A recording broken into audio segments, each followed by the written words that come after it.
गुजरात सरकार के द्वारा जो भारतीय जनता पार्टी की सरकार है,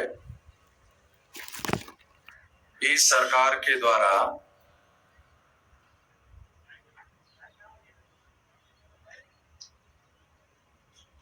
आज का कार्यक्रम करने के लिए पब्लिक प्लेस पर कार्यक्रम करने के लिए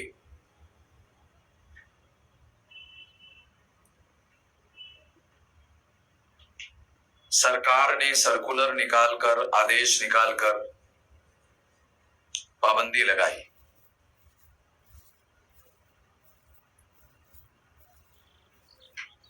इस पाबंदी को करने के पीछे हम ऐसा मानते हैं कि बाबा साहब आम्बेडकर की विचारधारा जन्मदिन के मौके पर पहुंचनी नहीं चाहिए।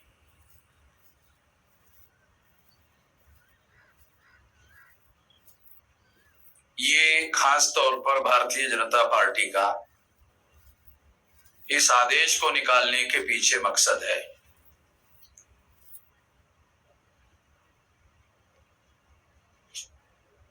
इस बात को ध्यान में रखते हुए हम लोगों ने यह निर्णय लिया कि यदि हम लोग कानून का उल्लंघन करते हैं तो सरकार को हम लोगों के ऊपर केसेस करने का कानूनी रूप से अधिकार उपलब्ध है। उसके द्वारा हमारे लोगों को अपने मकसद से डाइवर्ट करने की कोशिश हो सकती है और इसे इस दृष्टि से मैं एक षड्यंत्र मानता हूं। तो हम लोगों ने योजना बनाई, प्लान बनाया। एक तो हम लोगों को कानून के दायरे में रहकर कार्य करने की हमारी कार्य प्रणाली है। उस कार्य प्रणाली के दायरे के अंदर रहकर ही हम अपना काम करते हैं। तो हमने अपना एक तरीका ढूंढ कर निकाला कि हम फिजिकली लोगों को इकट्ठा किए बगैर वर्चुअली हम लोग डॉक्टर बाबा साहब आम्बेडकर के जन्मदिन का कार्यक्रम मनाएंगे। यदि हम फिजिकली इस कार्यक्रम को करते तो हो सकता है 4-5 हजार लोग या 10,000 लोग इकट्ठा हो जाते,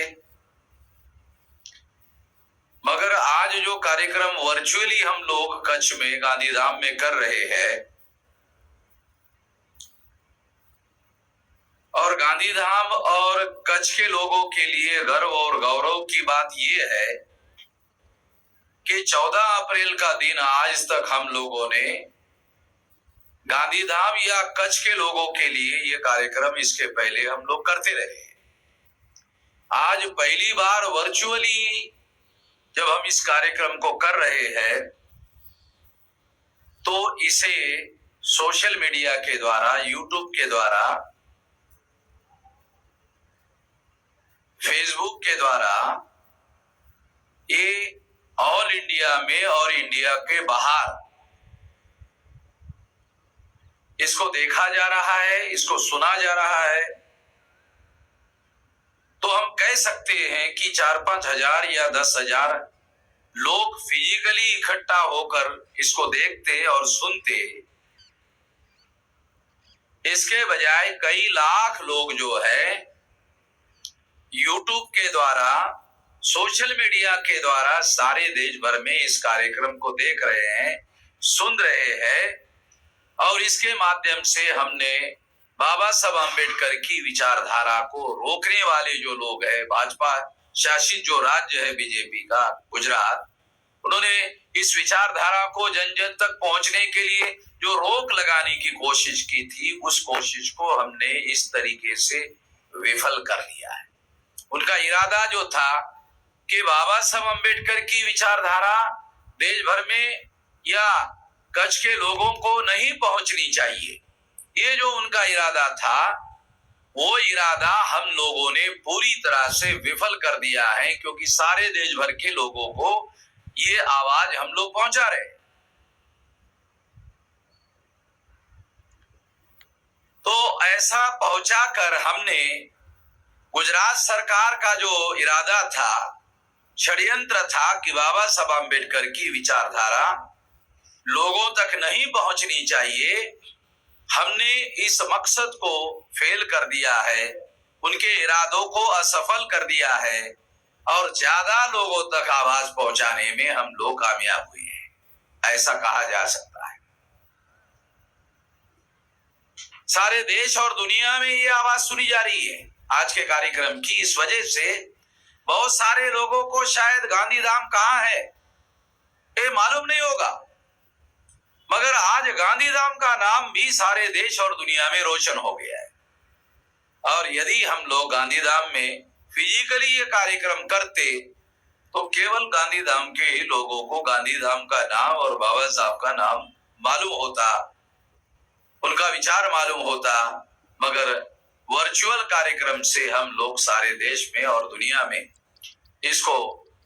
देखा जा रहा है, सुना जा रहा है, और इस तरह से हम लोग हमारे मकसद में सफल है और दुश्मन के मकसद को फेल करने में कामयाब है। पहली बात तो मैं ये कहना चाहता था जो अभी मैंने आपके सामने कही। दूसरी बात मैं आप लोगों को कहना चाहता हूं कि बाबा साहब अम्बेडकर का जो जन्मदिन है,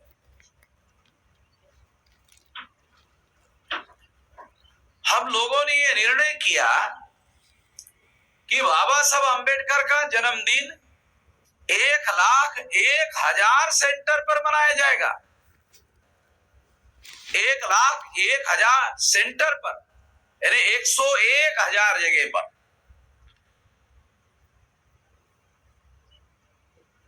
ये संगठित रूप से मनाया जाएगा।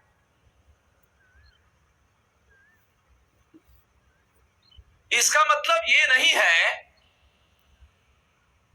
कि 1,01,000 जगह पर जो कार्यक्रम हमने करने का ऐलान किया, इसका मतलब ये नहीं है कि बाबा साहब अम्बेडकर का जन्मदिन लोग नहीं मनाते, मनाते, सारे देश भर में मनाते हैं, बड़े पैमाने पर मनाते हैं, और इतने बड़े पैमाने पर मनाते हैं कि कम से कम 40-50 करोड़ रुपया हमारे लोग इस पर खर्चा करते हैं हर साल, और ये लगातार